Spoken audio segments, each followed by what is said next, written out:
un confinement mondial comme ça. Le monde s'est arrêté. Le monde s'est arrêté de travailler. Le monde s'est arrêté, si vous voulez, de pécher ouvertement. Parce que on a fermé les lieux de péché. Puis on va en parler.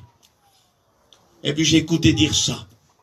Quand le confinement est arrivé, sur certains réseaux sociaux, il y en avait qui disaient, Satan a mis l'église à genoux, tous les chrétiens prient plus qu'avant. Est-ce que vous croyez que Dieu a besoin de Satan pour mettre son église à genoux?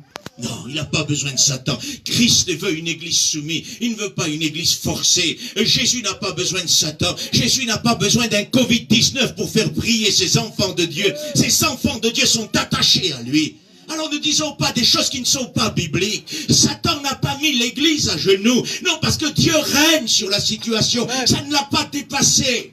Est-ce que vous comprenez cela? Là qui disait Satan a confiné le monde entier. Si Satan a confiné le monde entier, si Satan a fermé les églises, c'est qu'il est plus fort que Dieu. Et là nous avons un problème. Nous allons être détruits d'un moment à l'autre. Non, Dieu est plus fort que Satan. Et si les églises se sont fermées, c'est que Dieu a voulu que ça se ferme. J'aimerais lire avec vous un passage du livre d'Ésaïe. Dans ma Bible, il est écrit petit apocalypse d'Ésaïe. Et puis en lisant ça, vous allez vous remettre en mémoire les mots que vous allez écouter qui sont dans la Bible. Vous allez voir le confinement. Vous allez voir ces mois que nous avons passés. Vous allez voir les magasins fermés. Vous allez voir tous les lieux fermés. Vous allez voir les interdictions de sortie. La tristesse du pays, tout est là-dedans. J'aimerais lire avec vous. Ça se trouve dans Ésaïe. Ésaïe 23. Attendez, 23 ou 24. Ésaïe 24, verset 1er. Voici, l'Éternel dévaste le pays, il le rend désert. Il en bouleverse la face et en disperse les habitants.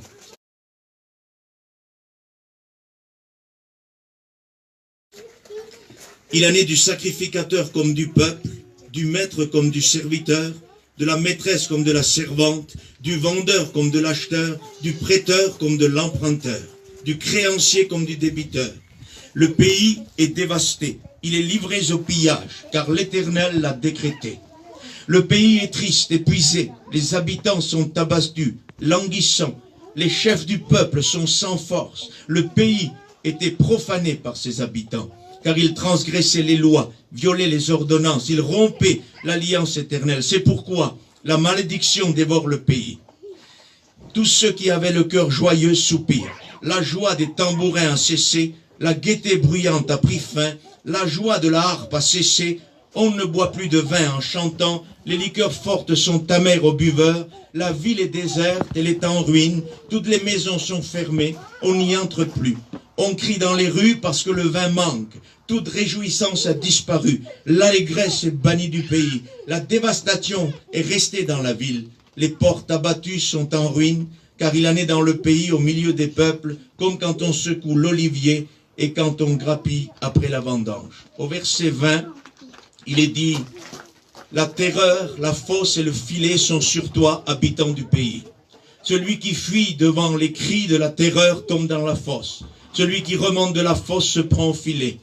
Car les écluses d'en haut s'ouvrent et les fondements de la terre bougent. La terre est déchirée. La terre se brise, elle chancelle. La terre chancelle comme un homme ivre. Elle vacille comme une cabane. Son péché pèse sur elle. Elle tombe, elle ne se relèvera plus. Que Dieu en soit béni et glorifié. Nous sommes ici devant ce que la Bible appelle une petite apocalypse d'Ésaïe. Et vous avez ici, si vous voulez, un temps à portée apocalyptique. Nous avons passé le confinement et le temps que nous vivons encore est un temps à atmosphère tribulationniste, à atmosphère apocalyptique. Je m'explique. Ça ne veut pas dire que c'est la grande tribulation, parce que l'Église ne passe pas par la grande tribulation. Nous allons partir avant que la grande tribulation et avant que le jugement touche la terre. Le livre de Thessaloniciens dit, vous vous êtes convertis des idoles pour attendre son Fils qui reviendra des cieux, pour vous enlever de la colère. La Bible est claire. Sortir de la colère. Et c'est Dieu qui nous enlèvera. Est-ce que vous êtes d'accord avec ça? Il n'y a pas de grande tribulation pour l'Église. On ne passe pas par la grande tribulation. Mais la Bible dit qu'il y a des tribulations. Jean dit dans le livre de l'Apocalypse, premier chapitre, moi Jean, votre frère, qui part avec vous à la tribulation. Ce n'est pas la grande tribulation, ça, non. C'est une tribulation. Jésus a dit, vous aurez des tribulations dans le monde. Prenez courage, j'ai vaincu le monde. Amen. Nous avons vécu un temps à caractère apocalyptique, à caractère tribulationniste. C'était comme une tribulation. Les magasins fermés, parce que l'Éternel l'a décrété. Ça veut dire parce que l'Éternel l'a décidé. Et j'entendais des gens dire, non, ce n'est pas Dieu. Alors là, il faut que je m'explique. Alors Dieu a envoyé le Covid, Dieu a tué tant de personnes, écoutez-moi bien. Dieu n'est pas l'auteur du mal, Dieu n'est pas l'auteur de la maladie. Dieu change les temps et les circonstances. Quand ma fille qui a chanté un cantique était malade, il y a quelques années maintenant, elle avait 2 ans à l'époque, et quand je me suis converti à l'évangile, j'ai posé une question à Dieu. J'ai dit, Seigneur, est-ce que tu as rendu malade ma fille pour me convertir à l'évangile? Et Dieu m'a expliqué, il m'a dit non. Je ne suis pas auteur de la maladie. Ce n'est pas moi qui envoie la maladie. Je suis celui qui change les temps et les circonstances. La maladie est rentrée dans le monde à cause du péché. Par la désobéissance d'Adam et Ève, le péché est rentré. C'est ce que Dieu m'a dit.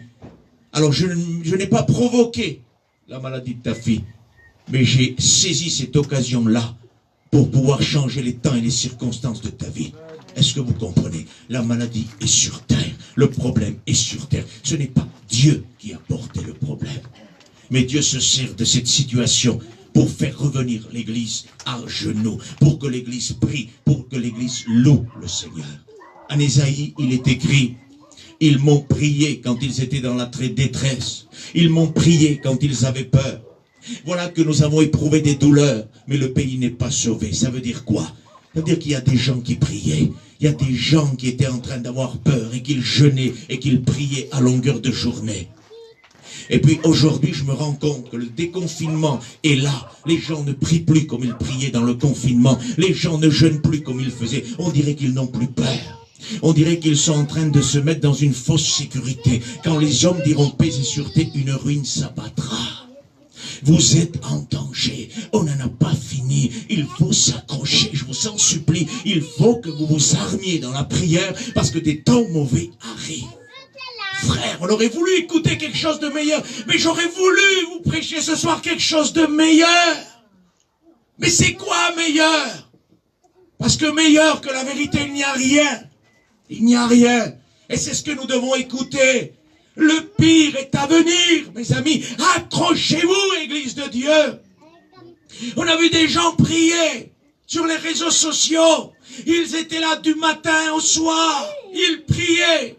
Et puis c'est ce qui m'a fait mal, Cagnou. C'est que des gens priaient du matin. Sur un certain réseau WhatsApp, là, ils ont fait des groupes de prière. C'est très bien, que Dieu en soit béni. Mais il y a des choses qui font mal. Parce qu'on ne trompe pas Dieu. Les gens se levaient le matin, ils priaient en direct, Seigneur, je te bénis pour cette journée. Très bien, jusqu'à là ça va. Les autres prenaient et ils disaient, moi aussi je dis amen à cette prière, puis je continue, c'est très bien. Puis un autre prêchait, un autre fait chanter, c'est très bien. Mais le jour du déconfinement, j'ai juste vérifié ça. Le jour d'après, plus personne n'a prié le matin, plus personne n'a proposé de jeûne, plus personne ne pouvait chanter, plus personne ne faisait plus ça, parce qu'ils étaient de nouveau occupés à leur commerce, à leur travail. Alors excusez-moi, on ne se moque pas de Dieu. On ne se moque pas de Dieu. On prie ou on ne prie pas. On prie pas quand on a peur, ou quand on a peur que le ciel va nous tomber sur la tête. On prie tout le temps. Est-ce que le Covid est plus fort que Dieu? Après vous le demandez. Il faut un Covid pour que nous prions. Il faut un Covid pour que nous jeûnons. Et l'amour de Dieu à la croix, on en fait quoi? Qu'est-ce qu'on en a fait de cet amour? Qu'est-ce qu'on en a fait du crucifié? Le sang qui a coulé, ces mains qui ont été percées. On en a fait quoi? Le Covid est plus fort que ça, non. L'amour de Dieu est plus fort que ça. Amen. Pourtant, le Covid a mis les gens à prier parce qu'ils avaient peur. Et Dieu ne veut pas que vous ayez une relation de peur, de crainte. Parce que la Bible dit, où il y a la crainte, l'amour de Dieu n'est pas un point parfait. Il faut une relation d'amour. Priez Dieu, jeûnez, serrez-vous contre Jésus, parce que les temps sont difficiles, peuple de Dieu. Nous avons une relâche. Permettez-moi de vous le dire. J'étais sur ma chaise, Dieu m'a demandé de le dire. Je vous le dis, la Bible dit, Dieu ne permettra pas que vous soyez tentés au-delà de vos forces. Vous savez pourquoi on a un temps de relâche là? Parce que à certaines personnes, les forces manquaient déjà. Ils allaient laisser tout abandonner. Donc Dieu a fait relâche. Mais ça va revenir. Il va falloir s'accrocher. Le temps du retour n'est pas loin. On va bientôt partir. Je vous ai souvent, pour certains, parlé qui m'ont écouté, prêché de la dernière ligne droite. Vous m'avez souvent écouté dire ça. Je disais que le retour était là, c'est la dernière ligne droite. Mais je disais que cette ligne droite est une des plus dangereuses. Parce qu'elle est parsemée de dangers. Et le Covid est un des dangers de la dernière ligne droite. Le confinement mondial est un des problèmes que nous devons comprendre aujourd'hui, que ça annonce le retour de Jésus. Christ n'est pas loin. Il est dit dans le livre de Pierre que des moqueurs disent, mais depuis que les pères ont parlé, ils nous parlent de l'avènement et depuis il n'est pas venu, ils veulent ignorer que la parole de Dieu est créatrice et j'aimerais que nous comprenions ça. Peuple de Dieu, la parole de Dieu créatrice, celle qui crée en vous, celle qui crée en moi, celle qui transforme en moi. Qui sont ces moqueurs? Le livre de Proverbes dit, le hautain, l'orgueilleux, est appelé un moqueur. Voilà le moqueur selon la Bible. Ce n'est pas celui qui rigole et qui se moque de l'œuvre de Dieu, non. C'est l'orgueilleux et c'est le hautain. Le hautain, c'est quoi? C'est celui qui voit les gens toujours plus petits que lui et qui se voit toujours plus grand qu'eux et qui les méprise. L'orgueilleux, c'est quoi? L'orgueilleux, c'est quelqu'un qui veut jamais se soumettre et qui veut jamais changer de position. C'est la traduction du dictionnaire profane. Il ne veut jamais changer de position. J'aimerais vous dire que les moqueurs aujourd'hui, dans le temps où nous vivons, ces moqueurs au sein, si vous voulez, de l'œuvre religieuse, nous sommes en train de vivre ça, des orgueilleux qui ne veulent pas changer à la parole de Dieu. Ce sont des moqueurs. Ils n'ont que faire de la parole de Dieu. Pour eux, Christ ne revient plus. Pour eux, l'avènement n'est plus là. Est-ce que pour toi et pour moi, le Christ va revenir? Est-ce qu'il va revenir? Réponds-moi. Que Dieu en soit béni. Il va revenir. Encore un peu de temps. Celui qui doit venir viendra. D'une certitude. Il n'est pas loin. Il arrive. Il est tout proche. Le Seigneur est là. Les moqueurs disent il ne viendra pas. Mais nous savons qu'il viendra. Nous voulons que cette parole créatrice crée quelque chose en nous. Il faut arrêter maintenant, excusez-moi, je suis libre avec vous. Il faut arrêter de venir à la réunion sans changer. Il faut changer. Il faut qu'il y ait une transformation. La parole créatrice transforme. Et il faut que ce que vous écoutiez, ce que j'écoute, nous transforme. Il n'est pas possible que ce soir nous sommes réunis pour un culte et que demain nous sommes dans la même manière que ça. Si Dieu vous a parlé ce soir comme ça, qu'il m'a parlé ce soir, demain il faut que je me lève avec des résolutions. Est-ce que vous comprenez ça? Je ne peux pas me lever demain et repartir dans la même chose que j'étais. On le fait, ça fait des années qu'on fait ça. C'est pas vrai, Cagnou? La parole de Dieu est pratiquée, n'est pas pratiquée. On prêche des messages, des missions, des conventions, des séminaires et le peuple ne pratique pas. On ne se moque pas de Dieu. Tout ça est arrêté. J'avais un séminaire à faire en Espagne, on m'appelait, il est annulé, je dis frère, je m'en doutais qu'il est annulé. J'allais t'appeler pour l'annuler de toute façon. Est-ce que vous comprenez? Et vous croyez que c'est Satan qui m'a fermé le séminaire? Non, Satan n'est pas plus fort que Dieu. Vous comprenez ça? C'est Dieu qui gère. Dieu a tout dans ses mains. Nous étions pris par un système religieux d'idolâtrie, de réunions, de séminaires, de conventions. Et tout ça était devenu une œuvre idolâtre dans nos cœurs. Il y a quelqu'un qui m'a dit il n'y a pas longtemps, pour moi, aller à la convention, c'était toute ma vie. C'était toute ma vie, ça, oui. Mais toute ta vie, c'est pas la convention, c'est le Christ. Oui, désolé. Frère, t'es contre la convention? Non. Une belle chose qu'il peut y avoir, c'est merveilleux. Les séminaires, c'est merveilleux. Tout est merveilleux, mais j'aimerais vous dire quelque chose. Il y a eu trop de vacances au séminaire. Il y en a trop qui sont allés se promener en Espagne au lieu d'aller écouter la parole de Dieu. On allait non pas pour la parole de Dieu, on allait pour se promener en Espagne. Et Dieu n'a plus supporté. Il a dit stop, terminé. Terminé. Oui. Parce que sinon, si c'est Satan qui a fermé tout ça, nous sommes en danger, les frères. Il va nous détruire, il est plus fort que Dieu. Mais non, la Bible dit que Christ a écrasé Satan. Il a écrasé Satan. Et nous avons besoin de comprendre le temps difficile où nous vivons. Tout a été arrêté par Dieu. Dieu, parce que Dieu veut quelque chose de plus de son église. Il veut une église qu'il vient le louer, le prier. Il veut une intimité et non pas seulement une activité. Il y en a qui veulent trop d'activités. Chanter, témoigner, prêcher, c'est très bien. Il faut le faire. C'est Dieu nous a envoyé à ça. Il n'y a pas que ça.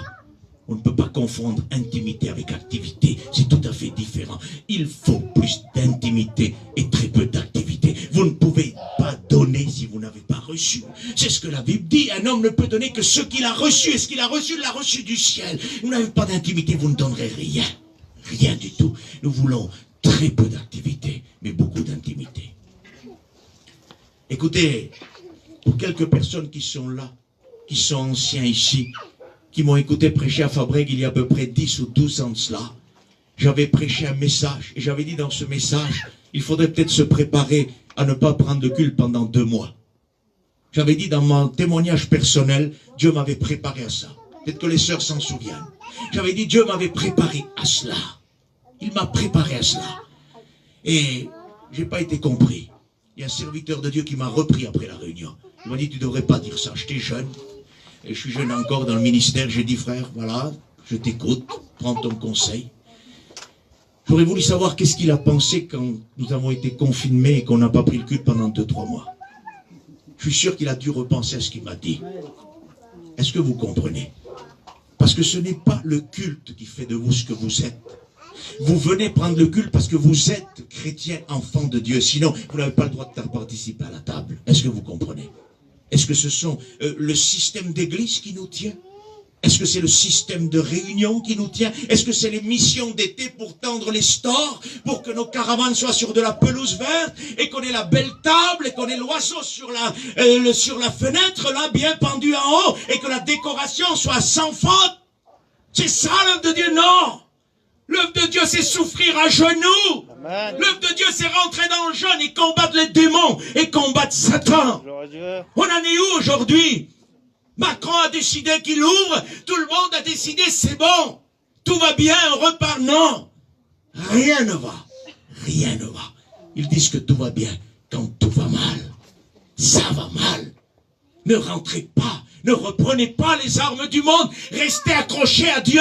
Vous avez prié dans le confinement. Vous avez jeûné. Continuez. Continuez. Ne vous arrêtez pas.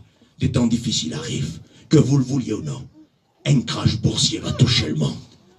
Il va y avoir un bouleversement commercial sans précédent. Et ils vont chercher, je le disais l'autre jour, Cagnou, ils vont aller chercher l'argent où il est. Où il est. Il y a des milliardaires qui craignaient pour leur fortune dans le confinement. Parce qu'on les menaçait pas, mais on proposait de prendre où il y a de l'argent pour faire face aux besoins. Ça veut dire que vous pouvez être le plus grand milliardaire. S'il y a une famine, s'il y a un effondrement boursier grand, important, ils viendront prendre où il y a. Ils se serviront dans les banques. Et personne ne pourra changer ça. Ne mettez pas votre espérance dans des richesses incertaines, dit la Bible. Mais mettez-la en Dieu qui donne tout. C'est l'apôtre Paul qui a dit ça. Dis aux riches du présent siècle, dis aux riches qui sont là aujourd'hui, Timothée, dis-leur de ne pas mettre leur espérance dans des richesses incertaines. Tu peux avoir 1 milliard d'euros. C'est incertain. Le Christ donne tout. Et nous allons vivre un temps de difficulté. C'est pour ça que j'aimerais vous dire aujourd'hui, ne courez pas à acheter du matériel. Ne courez pas à vendre du matériel. Gardez ce que vous avez. Si vous avez la possibilité et la chance de mettre de côté, excusez-moi d'utiliser le mot chance, mais vous comprenez ce que je veux dire. Si vous avez la possibilité, voilà, je préfère le mot, de mettre de côté, mettez de côté. Mettez de côté, je vous en supplie. Ne changez pas de caravane. C'est pas un ordre, hein. C'est un conseil que je vous donne. Toujours le mot de Dieu dans mon cœur que je vous donne. Mettez de côté. Vient un temps difficile. Amassez ce que vous pouvez. Parce que viendra un temps très difficile. Les 2 mois de confinement, on a dit, ça y est, c'est bon, c'est reparti. On s'en est sorti. Non. Ce n'est rien. Ce n'est que le début, le commencement des douleurs. Il y a quelque chose qui arrive de pire. Il faut que l'Église soit à genoux. Il faut que vous cherchiez Dieu. Il faut que je cherche Dieu. Il faut qu'on se débarrasse du monde. Il faut chercher Dieu. Pardonnez-moi de vous parler ainsi. Mais c'est ce que Dieu met dans mon cœur. Il faut que nous recherchions à tout prix la face de Dieu. Il est dit dans ce que nous avons lu là, l'Éternel l'a décrété. Le pays est dévasté, les maisons sont fermées, il n'y a plus de vin dans les rues, il n'y avait plus de réjouissance, il n'y avait plus rien du tout. Écoutez, je vous demande pardon de vous dire ça, les discothèques étaient fermées, les lieux de péché étaient fermés, les lieux de culte aussi, bien sûr, bien sûr. Mais j'étais dans le confinement et puis je pensais, Seigneur, je pensais au confinement, à tout ce qui s'est fermé. Puis Dieu m'a parlé, comme il parle à chaque personne qui est enfant de Dieu. Et Dieu me disait, Satan n'a pas fermé le confinement. Parce que si une maison est divisée contre elle-même, elle ne peut pas subsister. Alors si Satan aurait fermé ces lieux de péché, il ne subsisterait pas. Il n'est pas Dieu comme moi. Je fais ce que je veux, je ferme et j'ouvre. Et lui ne peut pas faire ce qu'il veut. Donc il n'aurait pas subsisté. Tandis que moi je peux faire subsister mon enfant de Dieu tout seul dans une forêt. Il peut subsister. Il peut vivre. C'est tout à fait vrai. Vous savez que dans la parole de Dieu, il y a l'image d'un confinement. Et ça se trouve dans le livre de l'Apocalypse chapitre 1er. Jean, notre frère Jean, l'apôtre de l'amour, a vécu un confinement.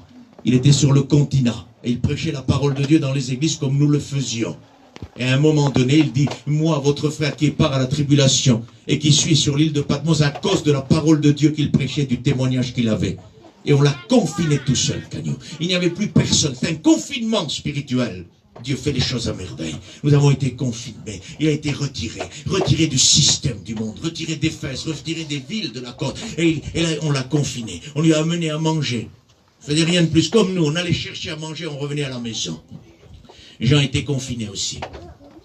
Qu'est-ce qu'il a fait dans le confinement? Il a branché Facebook, réseaux sociaux? Non.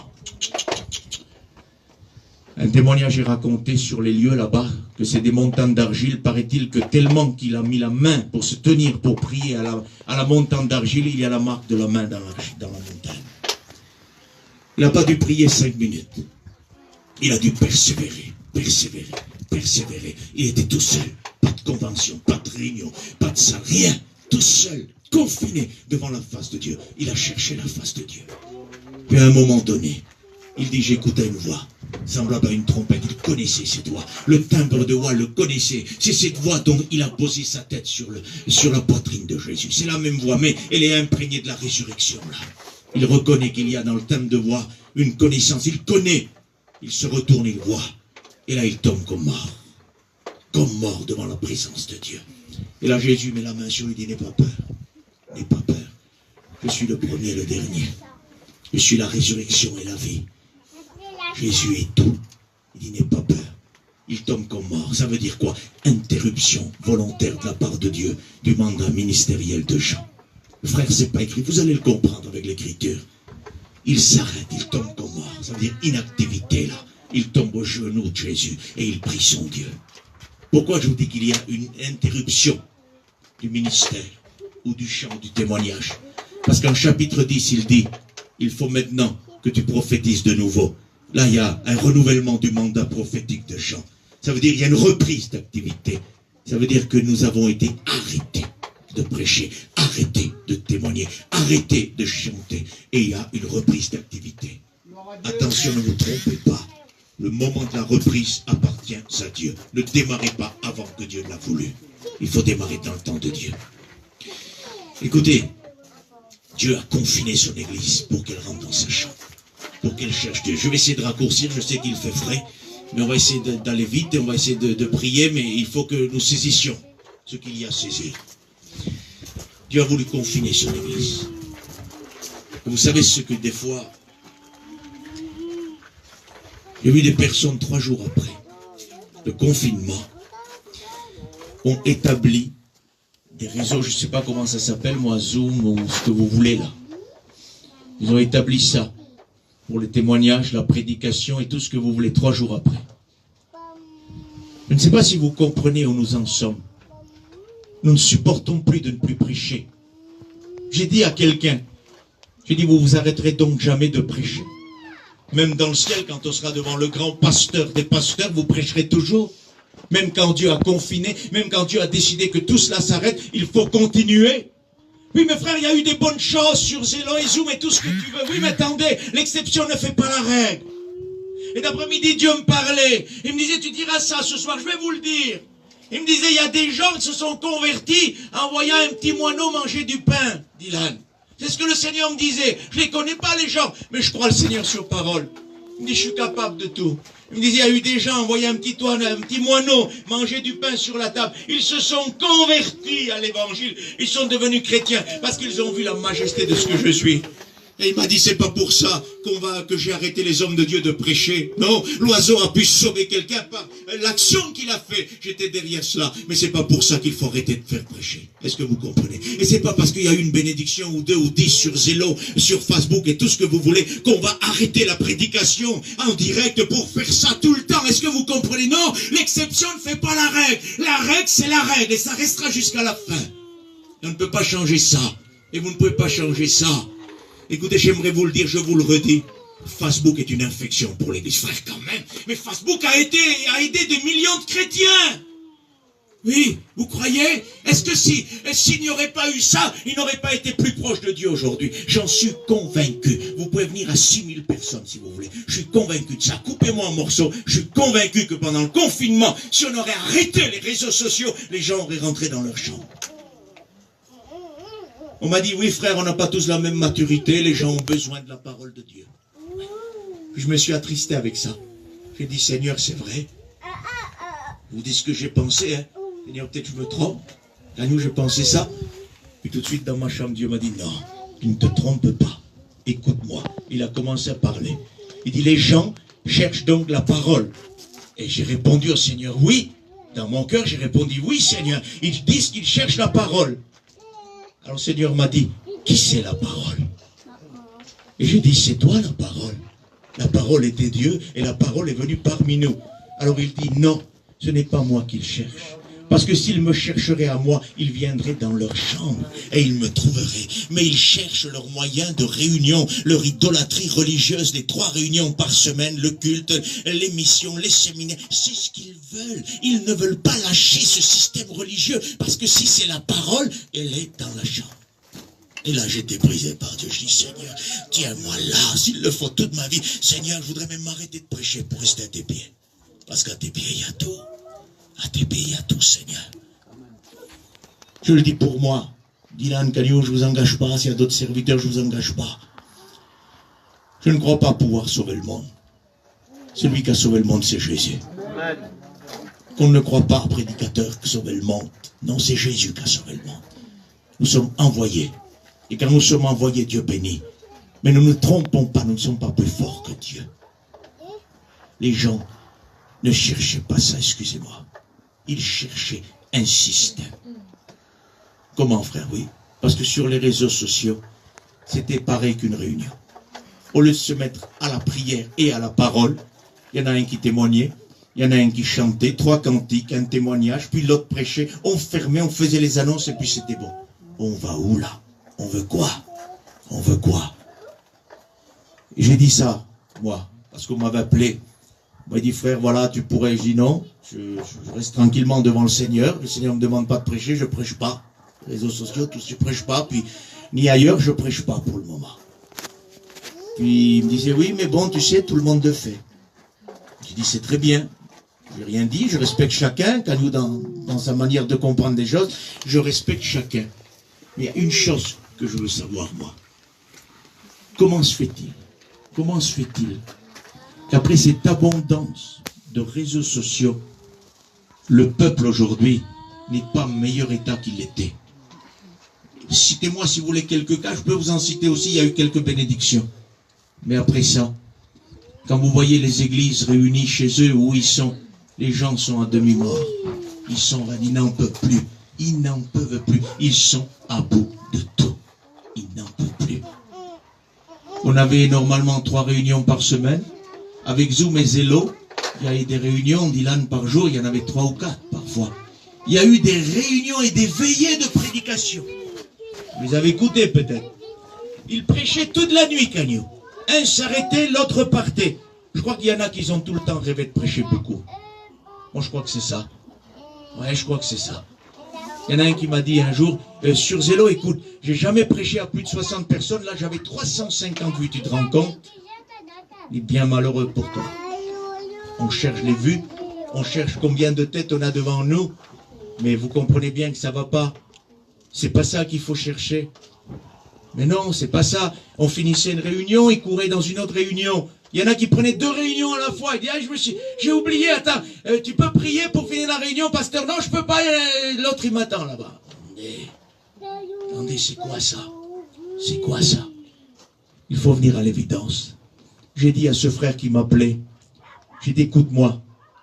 Alors si ces réseaux sociaux sont aussi bons que tu le prétends, si ces réseaux sociaux sont aussi puissants que tu le prétends, je veux écouter le mot de Dieu sur ces réseaux sociaux. C'est tout. Un point, c'est tout. Qu'est-ce qui se passe? Qu'est-ce qu'on vit? Pourquoi on en est là? Je veux écouter ça, alors que j'écoute rien d'autre que des messages normaux de chaque jour. Alors si c'est Dieu qui veut ça, faites-nous écouter le mot de Dieu. C'est pas vrai. On est fatigué. On veut le mot de Dieu. On veut que Dieu nous parle. On veut que Dieu nous bénisse. On veut que Jésus nous parle. On s'est habitué avec Facebook et réseaux sociaux et on ne peut plus s'en passer.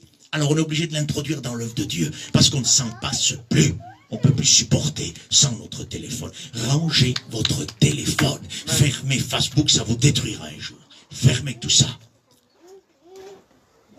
Il y a des sœurs qui ont Facebook aussi. Je suis sûr qu'ici, il n'y en a pas qui l'ont. En tout cas, ailleurs, il y en a qui l'ont.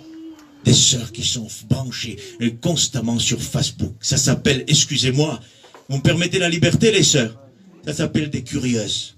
Et pour les frères, ça s'appelle des curieux. Qui s'occupent de ce qui se passe ailleurs, au lieu de voir ce qui se passe chez eux. Oui, Facebook est le plus grand curieux qui peut exister dans le monde entier. Il s'occupe. Mais c'est pour l'œuvre de Dieu, frère. Oui, c'est ça. Pour l'œuvre de Dieu. Nos anciens du réveil de la mission, ils auraient vu apparaître Facebook à leur époque. Ils auraient crié à la fausse doctrine. Ils auraient fermé tout ça. Et non, ça va nous enlever tout ça. Ils ont fermé pour moins que ça des choses. Pour moins que ça. Et nous, aujourd'hui, dans les églises, en direct Facebook, à la maison, en direct Facebook, on a tout ce qu'il faut. On est une église médiatisée.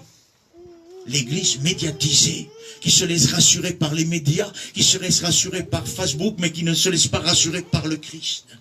Il est temps qu'on se débarrasse de tout ça. On n'a pas besoin de prédicateurs de Facebook, on n'a pas besoin de chrétiens de Facebook, on a besoin des hommes de Dieu. Des femmes de Dieu qui prient, qui louent, parce que c'est pas Facebook qui va vous faire remporter la victoire sur les temps difficiles. Non, Facebook va vous faire tomber et vous ne vous relèverez plus jamais. Plus jamais. Facebook je le disais à un homme hier, Facebook a détruit les traditions de vos peuples. Il a détruit l'œuvre de Dieu. Il a